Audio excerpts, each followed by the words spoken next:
তিনি মোহাম্মদ শামি।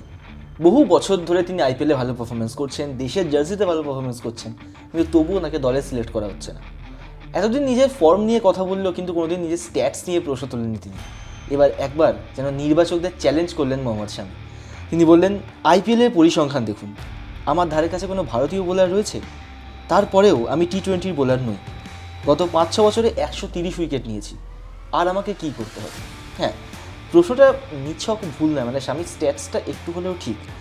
গত সৈয়দ মুস্তাক আলী ট্রফিতে তিনি পেয়েছেন 7 ম্যাচে 16 উইকেট। আইপিএলের লাস্ট 50 ম্যাচে 70-এর বেশি উইকেট রয়েছে তার।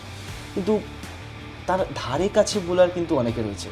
জসপ্রীত বুমরা রয়েছেন আবেশ খান, হর্ষদীপ সিং, হর্ষল প্যাটেল, এরা তার থেকে বেশি উইকেট পেয়েছেন। কিন্তু তবুও স্বামীর যে পারফরমেন্স, তার যে লেভেলের টেম্পারমেন্ট, সেটা কিন্তু এখনও ভারতীয় দলে খুব কম মানুষেরই আছে, খুব কম ক্রিকেটারের রয়েছে। 2023 সালের আইপিএলে তিনি সব থেকে বেশি উইকেট নিয়েছিলেন, পেয়েছিলেন পার্পল ক্যাপ।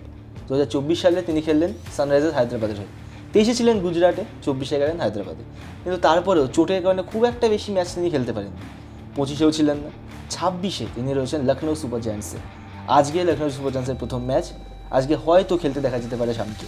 গত চ্যাম্পিয়ন্স ট্রফির পরে জাতীয় দলে আর সেইভাবে সুযোগ পাননি স্বামী। এখনও এই মুহূর্তে দাঁড়িয়ে তিনি গত রঞ্জি ট্রফিতে তিনি যে ফর্ম দেখালেন, এরপরে তো আশা করাই যায় যে স্বামী হয়তো একদিন আবার ভারতীয় দলের হয়ে খেলবেন। 8 উইকেট পেয়েছে রঞ্জি ম্যাচে।